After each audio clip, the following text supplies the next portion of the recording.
सभी साथियों को मेरा नमस्कार। मैं गौरव पटेल आपका अपने प्यारे से YouTube channel Gaurav Patel academy पर हार्दिक स्वागत करता हूँ। भारतीय संविधान के तहत हम लोग कुछ महत्वपूर्ण पीवाईक्यू कर रहे थे, उसी में आगे कुछ क्वेश्चन है, तो चलिए शुरू करते हैं। पहला क्वेश्चन है, संविधान का कौन सा अनुच्छेद समानता का अधिकार देता है? तो ऑप्शन है अनुच्छेद 14, अनुच्छेद 19, अनुच्छेद 21 और अनुच्छेद 32। तो हमें ध्यान रखना है, हम अपने उत्तर को कर रहे हैं कि संविधान का अनुच्छेद जो समानता का अधिकार देता है वो है क्या?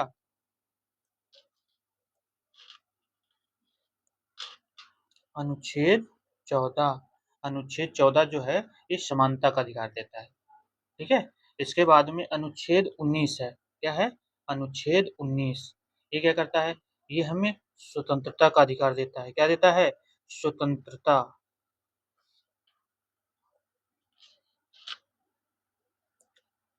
स्वतंत्रता का क्या देता है? अधिकार देता है। इसके तहत कितनी प्रकार की स्वतंत्रता है? 6 प्रकार की स्वतंत्रताएं। उसमें है पहली वाक स्वतंत्रता, वाक एवं अभिव्यक्ति की स्वतंत्रता, मतलब बोलने चलने की। दूसरी है 19, ये पहला है 19 का ए। फिर 19 का दूसरा है, उसमें क्या है? सम्मेलन करने की स्वतंत्रता भी कौन देता है? अनुच्छेद 19 का दूसरा भाग। अनुच्छेद 19 का तीसरा भाग क्या कहता है? संघ बनाने की स्वतंत्रता या सहकारी समितियां भी इसी के अंतर्गत आती हैं। फिर 19 का भाग 4 क्या क्या कहता है? संचरण का, घूमने फिरने का भारत के अंदर। फिर अनुच्छेद 19 का 5 क्या कहता है? कहीं भी निवास करने का स्थान, मतलब अधिकार। इसके तहत अनुच्छेद 19 के तहत। फिर 19 का भाग छठा जो है वो क्या कह रहा है? वृत्ति, वृत्ति का मतलब यहाँ पर व्यापार या आजीविका चलाने का अधिकार किसके तहत आता है? अनुच्छेद 19 के तहत। तो हमने देख लिया, आया था क्या? समानता का अधिकार, उसको अनुच्छेद 14 के तहत। जबकि अनुच्छेद 19 में 6 प्रकार की स्वतंत्रता है। वाक स्वतंत्रता, सम्मेलन की स्वतंत्रता, संघ या सहकारी समितियां बनाने की स्वतंत्रता, संचरण करने की स्वतंत्रता, निवास करने की स्वतंत्रता, वृत्ति और व्यापार करने की स्वतंत्रता भी अनुच्छेद 19 के तहत। इसी के तहत पहले क्या था? संपत्ति का भी अधिकार था, लेकिन उसे इसके द्वारा 44वें संविधान संशोधन 1978 के द्वारा उसे हटा दिया गया और अब वो 300 ए के तहत एक क्या है? कानूनी अधिकार है। तो इस क्वेश्चन को हमने क्या किया? आसानी से कर लिया। अब चलते हैं आगे। क्वेश्चन नंबर है 2। क्वेश्चन नंबर 2 क्या कह रहा है कि संविधान का अनुच्छेद 21 किससे संबंधित है? समानता से है, स्वतंत्रता से है, जीवन और व्यक्तिगत स्वतंत्रता से है, ऑप्शन सी, या डी शिक्षा से। तो आपको बताना पड़ेगा, अनुच्छेद जो 21 है वो जीवन और व्यक्तिगत स्वतंत्रता से संबंधित है। ठीक है, जीवन और व्यक्तिगत स्वतंत्रता से। तो अनुच्छेद 21 का संबंध इससे है। अनुच्छेद समानता का तो भी हमने पढ़ लिया, अनुच्छेद 14 में है। ठीक है, 19 में स्वतंत्रता है। शिक्षा किसमें है? शिक्षा है अनुच्छेद 21 ए के तहत, जिसे 86वें संविधान संशोधन 2002 के द्वारा क्या किया गया है?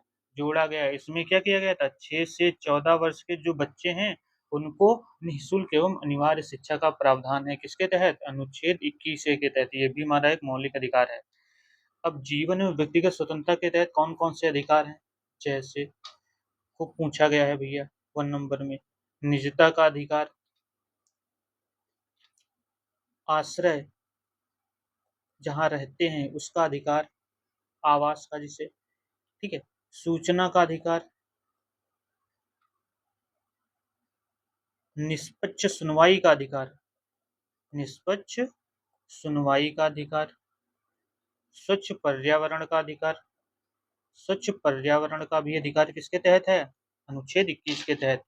गरिमापूर्ण जीवन जीने का अधिकार,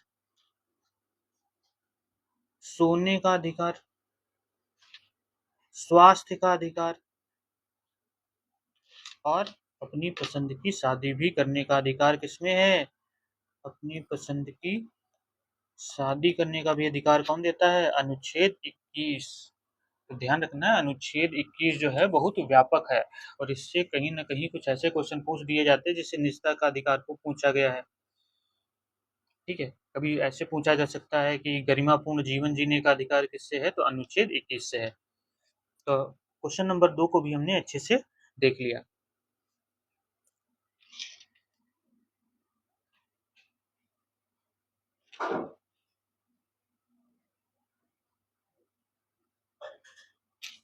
अब आते हैं क्वेश्चन नंबर 3 पे। क्वेश्चन नंबर हमारा 3 कह रहा है कि लोकसभा भंग कौन कर सकता है? ऑप्शन ए प्रधानमंत्री, बी है राष्ट्रपति या सी में उपराष्ट्रपति या मुख्य न्यायाधीश। तो लोकसभा जो हमारी संसद का निम्न सदन है, उसे भंग कौन कर सकता है? जिसे जनता का अभिसदन कहते हैं। इसे भंग करने का क्या है अधिकार? किसके पास में? राष्ट्रपति के पास में अधिकार है। लोकसभा की जो पहली बैठक होती है, उस दिन से कार्यकाल शुरू होता है काउंट होना, और 5 वर्ष पूर्ण होने पर ये क्या होता है, जैसे ही पूर्ण हो जाता है उसके बाद क्या लोकसभा को भंग कर दिया जाता है। और लोकसभा भंग होने का कारण क्या है कि जो बहुमत है, अगर किसी भी दल का बहुमत है और वो दल बहुमत साबित करने में नाकाम हो जाए, ऐसी स्थिति में भी लोकसभा क्या हो जाती है? भंग हो जाती है। मतलब लोकसभा में आप की पकड़ तभी तभी तक है जब तक आपके पास में बहुमत है। बहुमत जाने पर आपकी सरकार भी क्या है? चली जाएगी। तो क्वेश्चन आपका था कि लोकसभा कौन भंग करता है? तो लोकसभा जो है वो राष्ट्रपति भंग करता है।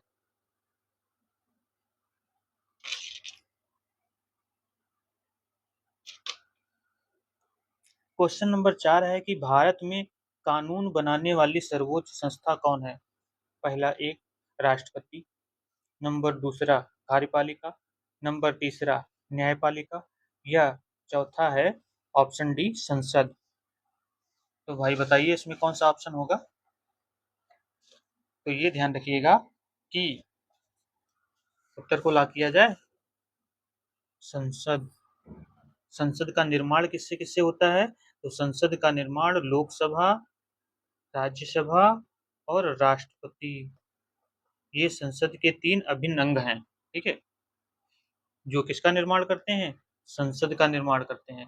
और यही वो सर्वोच्च संस्था है जो कानून बनाती है, जिसे क्या कहते हैं? विधायिका। ठीक है? तो विधायिका में कानून बनते हैं, कार्यपालिका उसे लागू कराती है, और लागू कराने में अगर कुछ खामियां आती हैं, दिक्कतें होती हैं, तो उसका निवारण कौन करता है? न्यायपालिका करती है। तो संसद जो है नए कानून नए कानून बनाएगी, नए कानून बनाती है और क्या करती है? पुराने जो कानून हैं, पुराने कानून में संशोधन करेगी या क्या करेगी? उन्हें समाप्त भी कर सकती है। तो संसद के पास शक्ति है कि नए कानून बनाए या पुराने कानूनों में संशोधन करे या उन्हें समाप्त कर दे। तो ऐसी शक्ति किसके पास में है? संसद के पास में। तो उत्तर 4 को हमने क्या किया? अच्छे से कर लिया। क्वेश्चन 4 को हमने अच्छे से कर लिया, जिसका उत्तर क्या हुआ? संसद।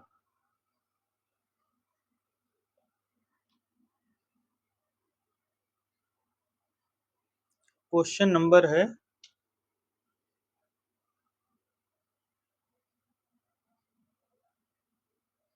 5।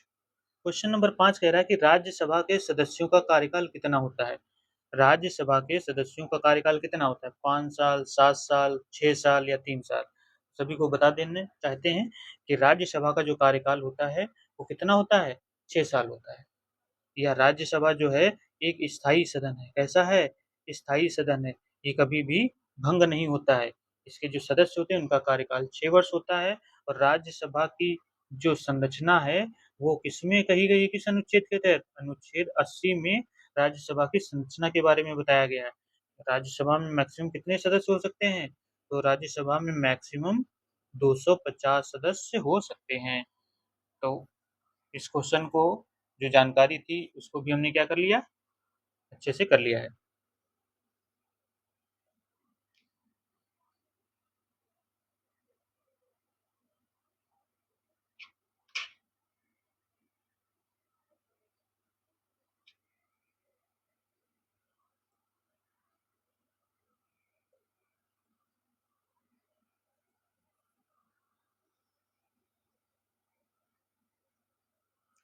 तो क्वेश्चन है, राज्यसभा के कितने सदस्य राष्ट्रपति द्वारा मनोनीत किए जाते हैं?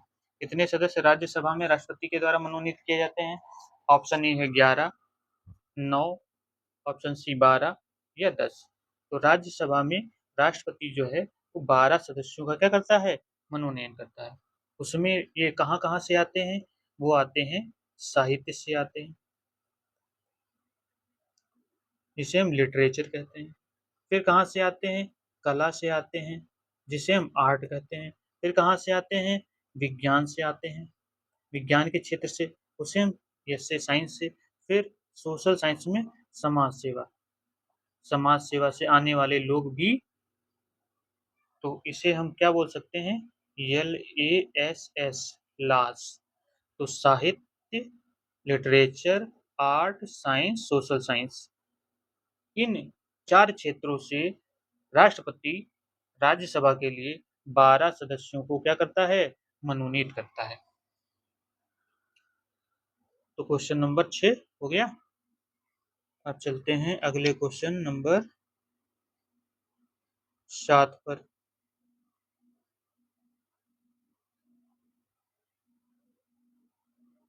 चलो भाई, क्वेश्चन नंबर 7 है आपका, क्या कि लोकसभा के अधिकतम सदस्यों की संख्या कितनी हो सकती है? लोकसभा के अधिकतम सदस्यों की संख्या कितनी? आपको बता दें, इसमें ऑप्शन है 545, 550, 560 और चौथा ऑप्शन है 552। तो पहले जो था, इसके अनुसार जो उत्तर सही होगा वर्तमान स्थिति में 550, लेकिन पहले होते थे 552। लोकसभा में 552 मैक्सिमम होते थे, लेकिन 104वां संविधान संशोधन हुआ कब? कब हुआ? 2019 में। और इसे लागू कब किया गया? 25 जनवरी 2020 को लागू किया गया। इसमें होता ये था कि एंग्लो इंडियन समुदाय के जो सदस्य थे, उनके मनोनयन का जो मनोनीत किए जाते थे 2 सदस्य, उनके मनोनयन का प्रावधान जो है समाप्त कर दिया गया। किसके द्वारा? संसद के द्वारा। कौन सा संविधान संशोधन हुआ? 104वां कॉन्स्टिट्यूशन अमेंडमेंट हुआ 2019 के तहत, जिसे लागू किया गया 25 जनवरी 2020 में। उसमें एंग्लो इंडियन समुदाय के नामांकन की जो प्रथा थी 2 सीटों की, उसको क्या कर दिया गया? समाप्त कर दिया गया। तो राष्ट्रपति इनको एंग्लो इंडियन को मनोनीत कौन करता था? एंग्लो इंडियन जो लोग थे, इनको मनोनीत कौन करता था? तो इनको जो मनोनीत करता था, राष्ट्रपति करता था। कहाँ पे? लोकसभा में। 12 सदस्यों को राज्यसभा में कर रहा है और 2 को करता था लोकसभा में। इन्हीं 2 लोगों को हटाने का प्रावधान 104वें संविधान संशोधन 2019 के तहत किया गया। इसमें एंग्लो इंडियन का मतलब ये है कि जिसकी मम्मी भारतीय हो और पापा विदेशी हो। तो ऐसे माता पिता से उत्पन्न जो संतान है, उन्हीं को हम क्या कहते हैं? Anglo Indian. तो क्वेश्चन नंबर 7 भी हो गया। अब चलते हैं क्वेश्चन नंबर 8 पे। क्वेश्चन 8 कह रहा है, क्या कह रहा है कि भारतीय संविधान का कौन सा अनुच्छेद संवैधानिक उपचारों का अधिकार देता है? तो संवैधानिक उपचारों का अधिकार, option A 20, option B 22, option C 32 या ऑप्शन डी 29। तो अनुच्छेद जो 32 है, वो जो है संवैधानिक उपचारों का अधिकार देता है। यही अनुच्छेद 32 को डॉक्टर भीमराव अंबेडकर ने क्या कहा है? संविधान की आत्मा कहा है। क्या कहा है? संविधान की आत्मा। किसे कहा है? अनुच्छेद 32 को। अच्छा, 20 में कहा, क्या कहा गया है? अपराधों से या अपराधों के लिए दोष सिद्धि के संबंध में संरक्षण, इसमें है अनुच्छेद 20 में। 22 में क्या है? नागरिकों के मनमानी गिरफ्तारी, मनमानी गिरफ्तारी से संरक्षण। ऐसा नहीं पुलिस आए बिना कारण के उठा के ले चली जाए। तो मनमानी गिरफ्तारी से संरक्षण है अनुच्छेद 22 में। 20 में है अपराधों के लिए दोष सिद्धि के संबंध में संरक्षण। 29 में क्या है?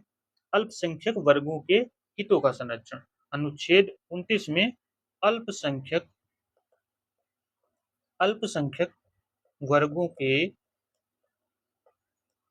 हितों का संरक्षण। ये किसमें है? अनुच्छेद 29 के तहत।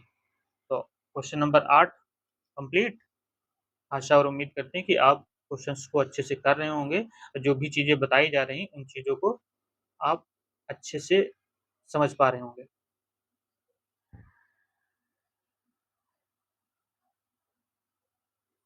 अब आते हैं क्वेश्चन नंबर 9 पे। क्वेश्चन नंबर 9 क्या कह रहा है कि भारत के उपराष्ट्रपति का चुनाव कौन करता है? ऑप्शन ए है राज्यसभा करती है, राष्ट्रपति करता है, या जनता करती है, संसद के दोनों सदन करते हैं। तो उपराष्ट्रपति का जो चुनाव होता है वो अनुच्छेद किसके तहत होता है? अनुच्छेद 66 के तहत होता है। अनुच्छेद 66 में भारत के उपराष्ट्रपति का चुनाव होता है। और इसमें कौन कौन भाग लेता है? इसमें संसद के दोनों सदन, लोकसभा और राज्यसभा के कौन कौन सदस्य भाग लेते हैं? निर्वाचित और मनोनीत। निर्वाचित और मनोनीत। लेकिन राष्ट्रपति के चुनाव में क्या था? तो उत्तर आपका क्या हो गया? संसद के दोनों सदन। राष्ट्रपति में क्या था? लोकसभा, राज्यसभा, राज्यों की विधानसभा, दिल्ली और पुदुचेरी की विधानसभा के निर्वाचित सदस्य भाग लेते थे। वहां पर मनोनीत सदस्य का कोई भी कॉन्सेप्ट नहीं था। तो निर्वाचन यहाँ पर कौन हो रहा है? उपराष्ट्रपति में निर्वाचन जो है, निर्वाचित और मनोनीत दोनों सदस्य भाग लेते हैं, दोनों सदनों के, लोकसभा और राज्यसभा के। और उपराष्ट्रपति जो होता है वो राज्यसभा का सभापति भी होता है, ये भी आपको पता है। राज्यसभा का सभापति कौन होता है? भारत का उपराष्ट्रपति। तो option number option question number 9 हो गया। आगे बढ़ते हैं क्वेश्चन नंबर 10। क्वेश्चन नंबर 10 क्या है भाई? क्वेश्चन नंबर 10 है राज्यसभा एक है। क्वेश्चन नंबर 10 क्या है? राज्यसभा है क्या है? न्यायिक सदन है, अस्थायी सदन है, स्थायी सदन है, या कार्यकारी सदन है? तो आपको बता दें कि राज्यसभा एक ऐसा सदन है, स्थायी सदन है, ये कभी भी भंग नहीं होता है। इसके सदस्यों का कार्यकाल 6 वर्ष होता है। यहीं अगर अस्थायी सदन की बात आ जाए तो लोकसभा। लोकसभा कैसा है? अस्थायी सदन है। इसका कार्यकाल सामान्यतः 5 साल होता है। लेकिन जो लोकसभा में अगर जो बहुमत है किसी भी दल का पूरा ना हो तो वो उसकी सरकार गिर जाएगी। तो इसका मतलब है लोकसभा भंग हो जाती है। तो अस्थायी सदन लोकसभा को कहते हैं, जबकि स्थायी सदन राज्यसभा को कहा जाता है। इसके सदस्यों को लोकसभा में पहुंचने के लिए न्यूनतम आयु 25 वर्ष होनी चाहिए, और राज्यसभा के सदस्यों की न्यूनतम आयु कितनी होनी चाहिए? 30 वर्ष। तो क्वेश्चन नंबर 10 कंप्लीट। अब आ जाओ भाई क्वेश्चन नंबर 11 पे। क्वेश्चन नंबर 11 क्या है कि मौलिक अधिकार कितने हैं? 8 हैं, 9 हैं, 10 हैं, या 6 हैं? तो मौलिक अधिकारों की संख्या कितनी है? 6 है। ये कौन कौन से हैं? समानता का अधिकार, फिर स्वतंत्रता का अधिकार, शोषण के विरुद्ध अधिकार, धार्मिक स्वतंत्रता का अधिकार, संस्कृति एवं शिक्षा संबंधी अधिकार,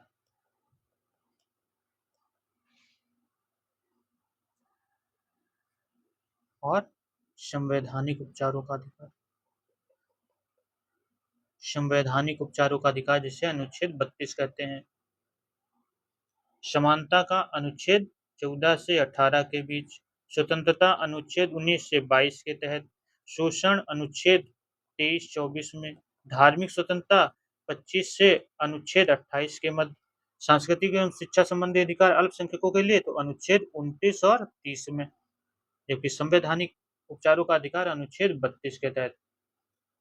तो क्वेश्चन नंबर 11 हो गया। तो उसका उत्तर क्या हो जाएगा? मौलिक अधिकार कितने हैं? 6।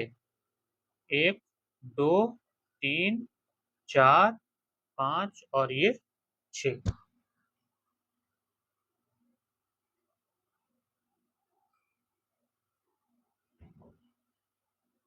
अब आ जाओ भाई, मौलिक अधिकारों को कौन निलंबित कर सकता है।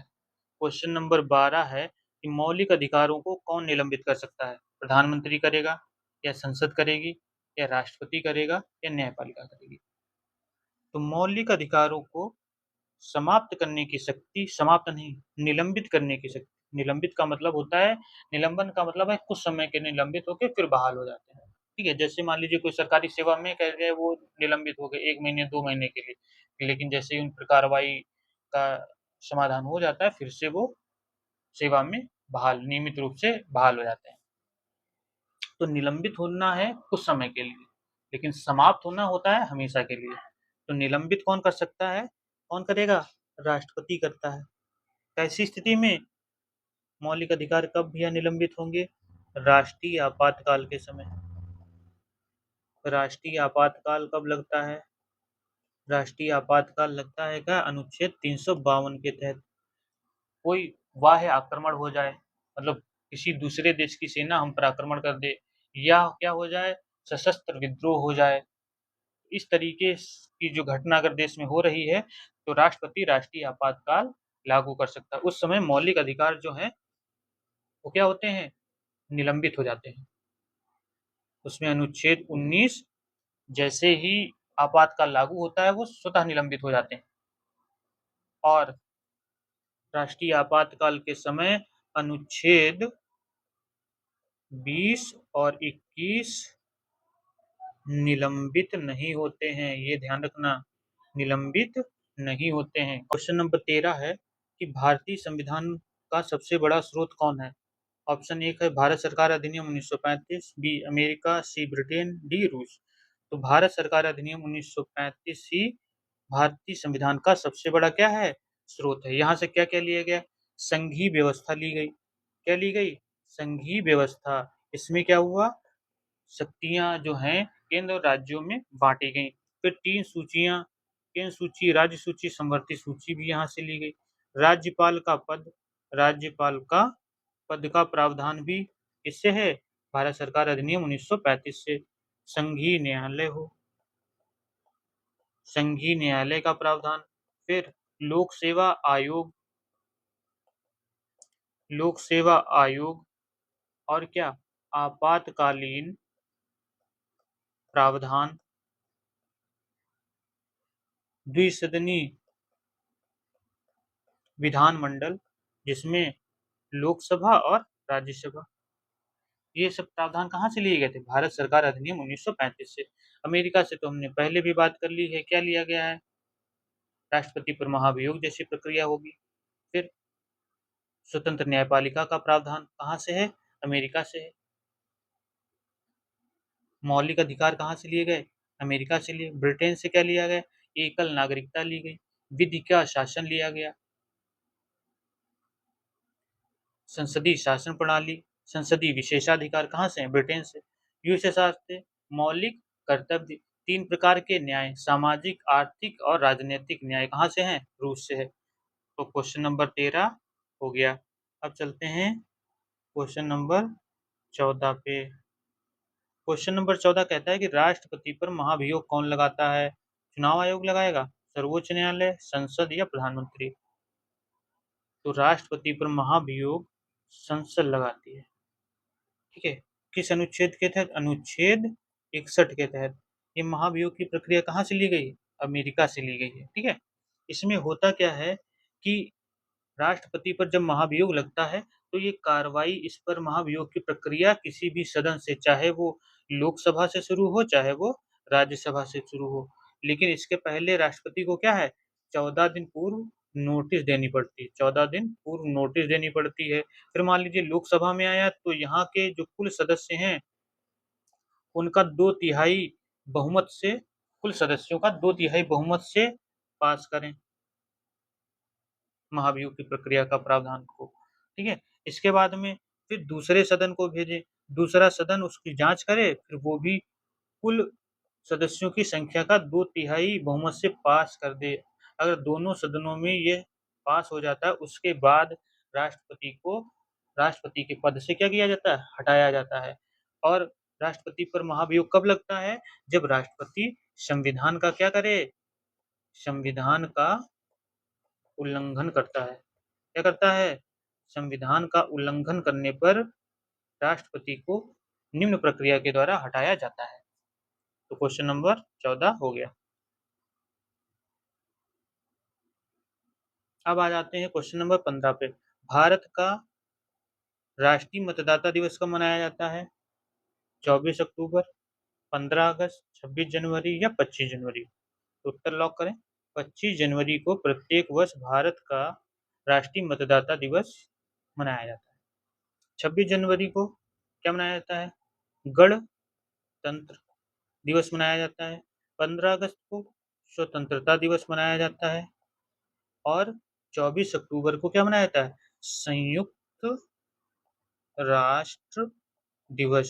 संयुक्त राष्ट्र दिवस कब मनाया जाता है? 24 अक्टूबर को।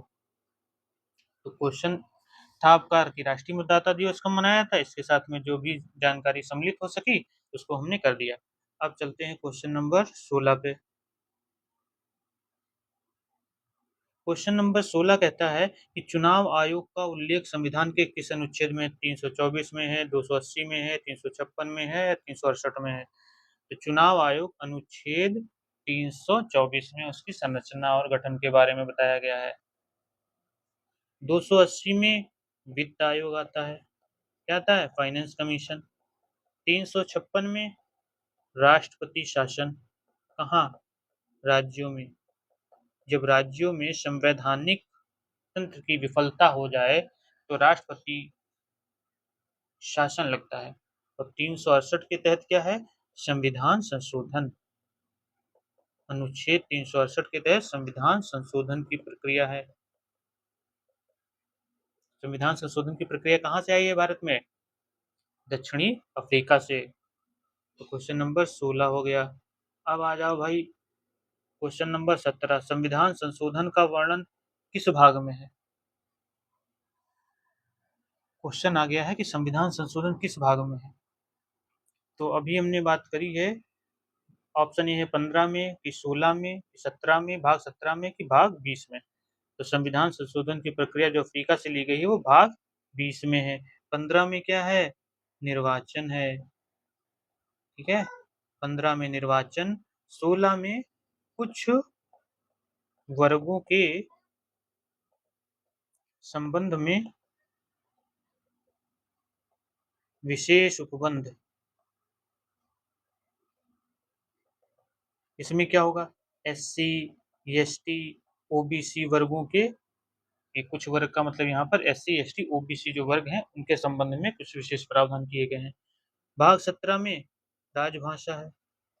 राजभाषा जो राजकाज की भाषा होती है उसका प्रावधान भाग 17 में है। भाग 1 में संघ एवं उसके राज्य क्षेत्र हैं। 2 में क्या है? नागरिकता है। 3 में क्या है? मौलिक अधिकार हैं। 4 में क्या है? DPSP है। 5 में क्या है? केंद्र। 6 में राज्य। इस तरीके से आपको याद रखना है। अब आ जाओ भाई क्वेश्चन नंबर 18। क्वेश्चन नंबर 18 कह रहा है कि वित्त आयोग का गठन कौन करता है? संसद करता है कि राष्ट्रपति करता है कि प्रधानमंत्री करता है कि राज्यसभा करता है?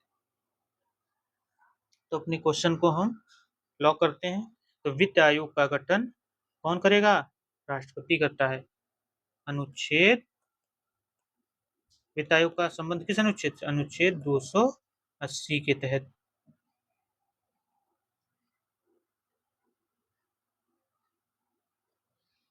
अब चलते हैं क्वेश्चन नंबर 19।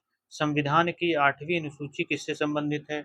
ऑप्शन ए राज्य से, दूसरा है भाषा से, सी है पंचायत से या डी है वेतन से।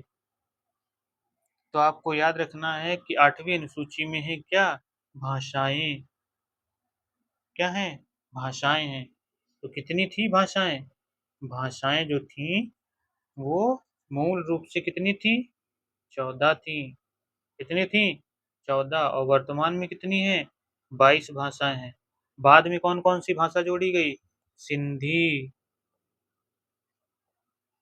कौन से संविधान संशोधन द्वारा? 21वें संविधान संशोधन द्वारा।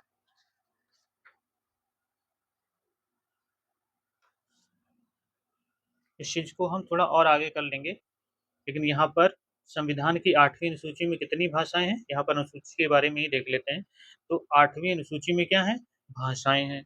पंचायत किसमें है, अनुसूची 11 में। वेतन का प्रावधान कहाँ है, अनुसूची 2 में। राज्यसभा में राज्यों का प्रेजेंट सीटों का बंटवारा की स्थिति, अनुसूची 4 में। राज्यों का प्रेजेंस हो राज्यसभा में, उसके लिए अनुसूची क्या है, 4 है। तो 19 नंबर क्वेश्चन हो गया भाई। अब देखिए, भारत में कितनी आधिकारिक भाषाएं हैं, इसीलिए हमने यहाँ पर क्वेश्चन में थोड़ा और एक्सप्लेन करने से रुक गए थे, क्योंकि आगे हमें क्वेश्चन मिल गया है क्या, कि भारत में कितनी आधिकारिक भाषा है। ऑप्शन एक है 20, दूसरा है 18, तीसरा है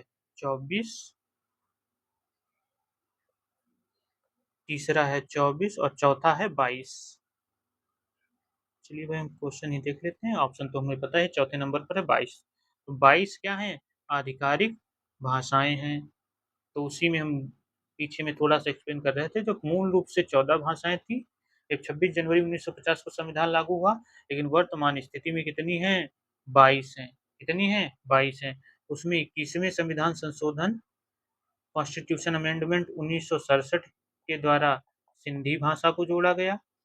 फिर 1971वें संविधान संशोधन 1992 में 3 भाषाएं, कौन, कोंकणी, नेपाली और मणिपुरी को जोड़ा गया। फिर 92वें संविधान संशोधन 2003, तो 21वें संविधान संशोधन 1967 में सिंधी, 71वां संविधान संशोधन 1992 जिसमें कोंकणी, नेपाली, मणिपुरी, और 92वां संविधान संशोधन 2003 जो था कॉन्स्टिट्यूशन अमेंडमेंट, उसमें बोडो, डोंगरी, मैथिली और संथाली भाषाओं को क्या किया गया, जोड़ा गया।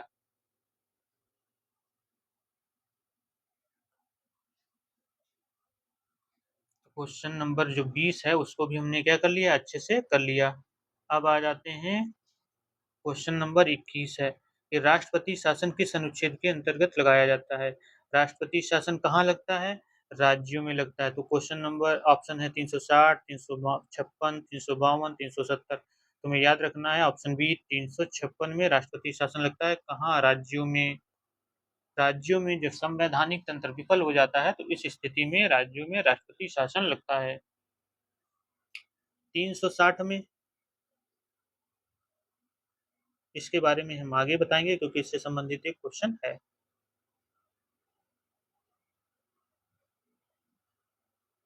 352 के पर तो चर्चा हो ही गई है। इसमें राष्ट्रीय आपातकाल लगता है। और जो 370 था, ये जम्मू कश्मीर को विशेष राज्य का दर्जा देता था, और वहां पर अपना अलग संवैधानिक तंत्र चलता था, जिससे बाद में समाप्त कर दिया गया। ठीक है। तो क्वेश्चन नंबर 21 को भी हमने अच्छे से कर लिया कि राष्ट्रपति शासन कहाँ लगता है, राज्यों में लगता है। अब आ जाओ क्वेश्चन नंबर 22। क्वेश्चन नंबर 22 में है कि राष्ट्रीय आपातकाल किस अनुच्छेद से संबंधित है। राष्ट्रीय आपातकाल, देखिए अभी ऊपर चर्चा हो ही रही थी, 300, ऑप्शन डी में 352 हो गया। 280 में वित्त आयोग था। 324 में क्या है, निर्वाचन आयोग। 124 में क्या है, सुप्रीम कोर्ट की स्थापना एवं गठन से संबंधित है। स्थापना एवं गठन से संबंधित प्रावधान कहाँ है, अनुच्छेद 124 में। अब आ जाते हैं क्वेश्चन नंबर 23। क्वेश्चन नंबर 23 कहता है वित्तीय आपातकाल किसके संबंध में। तो वित्तीय आपातकाल अनुच्छेद 360 के तहत लगाया जाता है, जब भारत में वित्तीय मतलब पैसे की एकदम कमी आ जाए। तो क्या भारत में ऐसी स्थिति कभी हुई है? अभी तक तो नहीं हुई, लेकिन 1991 में ऐसी कंडीशन बनी थी।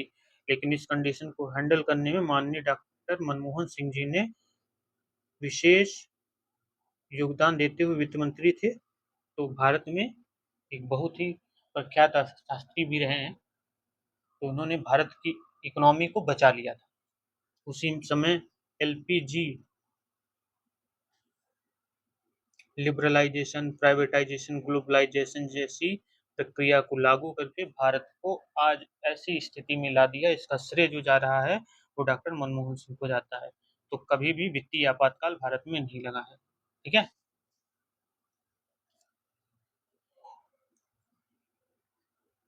इस चीज को हमें क्या करना है, ध्यान रखना है। अब आ जाते हैं क्वेश्चन नंबर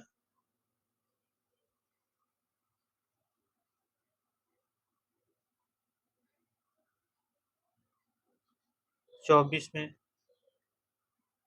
क्वेश्चन नंबर 24 है क्या, और अनुच्छेद 1 को भी देख ही लेते हैं भाई। अनुच्छेद 1 में क्या है, भारत राज्यों का संघ है। क्या है, भारत राज्यों का संघ है। ऐसा किसमें प्रावधान है, अनुच्छेद 1 में। भारत दैट इज कॉल्ड, अर्थात इंडिया राज्यों का संघ है। इसका प्रावधान अनुच्छेद 1 में दिया गया है। ठीक है, और 2 में क्या है, नए राज्यों का प्रवेश। कोई भी बाहरी राज्य, यहाँ पर अपने देश के अंदर वाले नहीं, बाहरी राज्यों का प्रवेश अनुच्छेद 2 में है। अनुच्छेद 3 में क्या है, जो भारत के अंदर के राज्य हैं उन दो या राज्यों की सीमाओं में परिवर्तन, या किसी राज्य के नाम में परिवर्तन, या दो राज्यों की क्षेत्र को काटकर एक नए राज्य का निर्माण करना, ये अनुच्छेद 3 में आता है।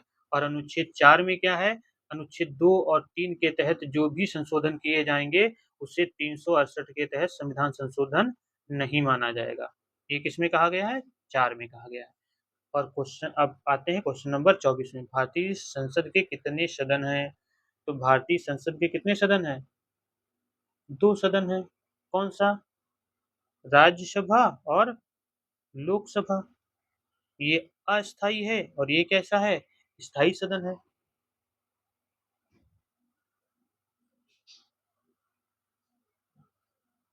क्वेश्चन नंबर अंतिम, प्रधानमंत्री की नियुक्ति कौन करता है, तो प्रधानमंत्री की नियुक्ति जो है वो करता है राष्ट्रपति।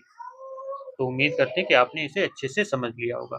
कृपया चैनल पर नए हैं तो चैनल को लाइक, सब्सक्राइब और अपने दोस्तों के साथ शेयर जरूर करें। अनुच्छेद के साथ में सारी चीज़ें ये हो गई, और क्वेश्चन नंबर 12 हम लोगों ने अच्छे से कर लिया। अब आते हैं क्वेश्चन नंबर 13।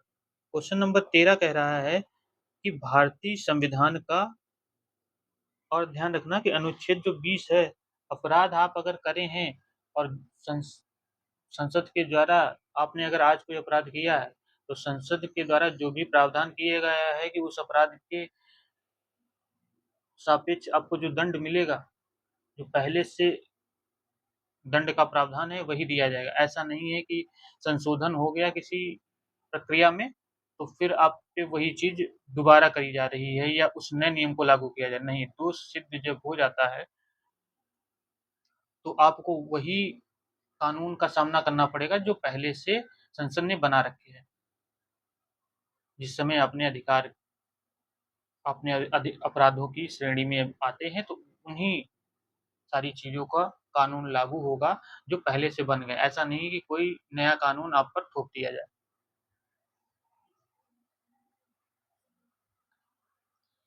क्वेश्चन नंबर 13 है कि भारतीय संविधान का सबसे बड़ा स्रोत क्या है, तो भारतीय संविधान का सबसे बड़ा स्रोत भारत सरकार अधिनियम 1935 है, या अमेरिका का है, या ब्रिटेन का है, या रूस का है। तो सबसे बड़ा जो स्रोत है वो भारत सरकार अधिनियम 1935 का है।